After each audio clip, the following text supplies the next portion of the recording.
चलो, हमने लास्ट में लिमिट की क्लास के अंदर काफ़ी क्वेश्चंस कर लिए थे।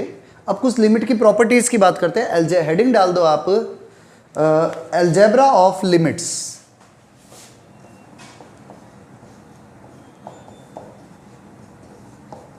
Algebra of limit. तो देखो, अलजेब्रा ऑफ लिमिट का मतलब क्या है, पहले इसको समझते हैं। अगर आपके पास दो फंक्शन दिए हुए हैं, इफ एफ एक्स कोई फंक्शन है और जी एक्स भी कोई और फंक्शन है, और मेरे पास में F X and G X दो फंक्शन है और हम इस पर लिमिट लगा रहे हैं। Limit x tends to A F X मैंने निकाला और इसकी वैल्यू एल आ गई। मान लो मैंने किसी फंक्शन के ऊपर लिमिट लगाई एक्स टेंड्स टू ए और उसकी वैल्यू एल आ रही है। Same limit x tends to A ji X पर लगाई, इसकी वैल्यू एम आ गई। तो एक पर वैल्यू एल आ रही है और सेकंड पर वैल्यू एम आ रही है। तो आपके पास जो लिमिट का रूल है, अलजेब्रा ऑफ लिमिट का मतलब क्या, पहले तो यह समझना।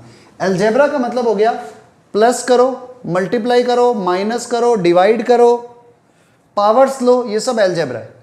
तो अगर आपके पास टू फंक्शंस, अगर मैं इस रूल को इस तरह से ले रहा हूं कि limit x tends to A F X plus G X निकालते हैं, तो रियल में लिमिट क्या होगी, दोनों पर अलग अलग हो जाएगी। ये हो जाएगी limit x tends to A F X plus limit x tends to A ji X. Means आप लिमिट को दोनों पर अलग अलग कर सकते हो। तो ये हो जाएगी वैल्यू, इसकी वैल्यू एल थी एंड इसकी वैल्यू एम है, तो L plus M. Same to same rule अगर हम बात करते हैं limit x tends to A F x minus G X, दो फंक्शन सब्ट्रैक्ट हो रहे हैं तो भी लिमिट अलग अलग हो जाएगी।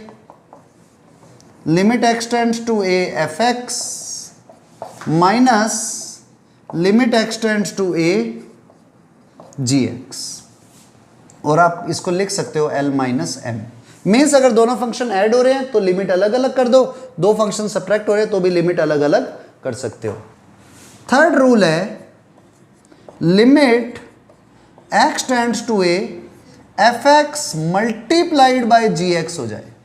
इस चीज को थोड़ा सा ध्यान से समझना। तो भी जैसे सिंपल डिफरेंशिएशन की तरह मत ले लेना कि पहले इसका डिफरेंशिएशन ये एज इट इज, तो पहले इस पे लिमिट लग गई फिर ये एज इट इज। यहां पर क्या होगा, लिमिट दोनों फंक्शंस पे लग सकती है। Limit x tends to A F X into limit x tends to A ji X. Means आप दोनों फंक्शंस पर लिमिट अलग अलग लगा सकते हो। एक बार इतना नोट कर लो, बस मल्टीप्लाई में रहेगी वो। तो इसमें भी क्या हो गया, L इंटू एम, क्योंकि इसकी वैल्यू L थी और इसकी वैल्यू M थी। ठीक है, नोट कर लो। नेक्स्ट रूल नंबर 4, अगर आपके पास से कभी ऐसा आ जाए limit x tends to A F x upon g x, तो ये वाली वैल्यू हो जाएगी limit x tends to A F x upon limit x tends to A ji x. इन जगह पर कुछ खास पॉइंट्स भी याद रखने पड़ेंगे, जहां पर ये वैल्यू एल है और ये वैल्यू एम है। पर याद रखना, लिमिट रख तभी सकते हैं, ये वाली वैल्यू पुट तभी कर सकते हो जब अपॉन में जो वैल्यू आ रही है वो जीरो ना बन जाए। अगर वो जीरो बन गई और आपने इधर पुट कर दिया तो क्वेश्चन रॉन्ग हो जाएगा। मीन्स आप ये वैल्यू तभी पुट करना जब अपॉन में जीरो ना बने, और ऊपर वाली वैल्यू कुछ भी आ जाए बट अपॉन में जीरो नहीं आना चाहिए। ठीक है, ऐसे ही next rule number 5, limit x tends to a, किसी कांस्टेंट पर अगर आप लगा रहे हो, किसी पर भी लिमिट आप किसी कांस्टेंट नंबर पे लगा रहे हो तो कोई फर्क नहीं पड़ेगा, वो कांस्टेंट एज इट इज आ जाएगा। अगर आप किसी नंबर पे लिमिट लगाते हो ना तो लिमिट का कोई यूटिलाइजेशन नहीं है, वो जो नंबर था वही रहेगा। ऐसे number 6 rule, limit x tends to a, कोई नंबर है इनटू कोई फंक्शन है, k इंटू एफ एक्स। तो यहां पर क्या होगा, जो लिमिट है वो k पर तो लगेगी नहीं। देखो अगर आप वैसे रूल वाइज समझते हो तो एक बार k पे लिमिट लगाओगे, एक बार एफ एक्स पे, क्योंकि हमने रूल पढ़ा था ना पहले, एक बार हमने रूल पढ़ा था पहले, एफ एक्स इंटू जी एक्स था, तो हम लिमिट को पहले वाले पर भी लगा देते थे, लिमिट को दूसरे वाले पर भी। तो आप यहां पर भी अगर लिखते हो तो आप यही रूल एक बार लगा दो, limit x tends to A K into limit x tends to A F X. पर आपको पता है कि कांस्टेंट पर लिमिट लगाने का कोई फर्क नहीं पड़ता, तो ये वाला रिजल्ट आ जाएगा। तो इस केस के अंदर limit x tends to A K पर लग रहा है और इधर limit x tends to A F X पर लग रहा है। कांस्टेंट पर लिमिट का कोई इफेक्ट नहीं पड़ता, तो क्या हो जाएगा, कांस्टेंट एज इट इज रह जाएगा और लिमिट चली जाएगी फंक्शन के ऊपर। Means limit x tends to A constant into F X है, तो कांस्टेंट को आप इस लिमिट से बाहर कर देना और लिमिट सिर्फ फंक्शन पर लगा देना। नेक्स्ट रूल, रूल नंबर 6 है।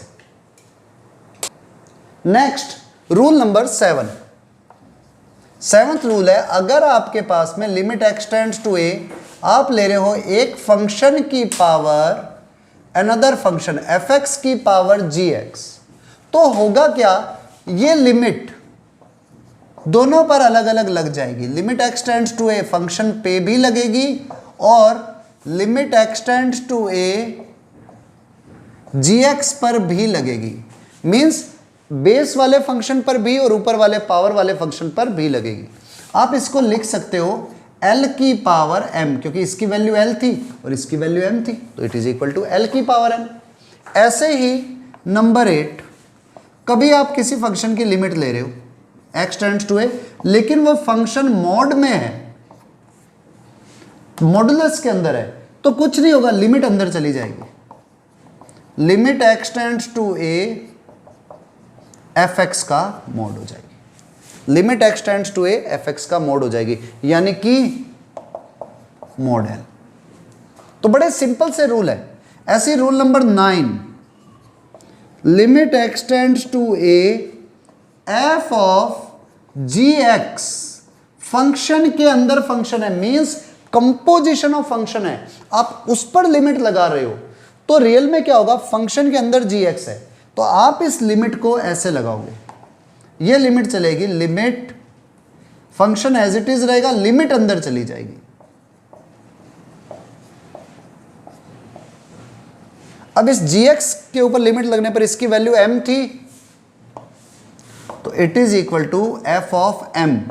बस यहां पर ये स्टेप याद रखना कि फंक्शन gx इस m के लिए कंटिन्यूअस होना चाहिए, या हम और अगर इसको सही लैंग्वेज में पढ़ें तो f फंक्शन जो है, f फंक्शन इस gx को m पर कंटिन्यूअस कर दे प्रूफ, यानी कि फंक्शन के लिए ये वैल्यू इस m पर कंटिन्यूअस होनी चाहिए। अभी कंटिन्यूअस फंक्शन नहीं पढ़े, तो अगले पॉइंट में जब हम आएंगे ना लिमिट के बाद में कंटिन्यूटी नेक्स्ट टॉपिक आता है, वहां पर करते हैं इसको, ठीक है। आप इतना एक बार नोट कर लो, नहीं तो आप सिंपल सा याद रख सकते हो, फंक्शन के अंदर कोई और फंक्शन है तो बाहर वाला फंक्शन एज इट इज रहता है, लिमिट अंदर वाले फंक्शन पे चली जाती है। Write down.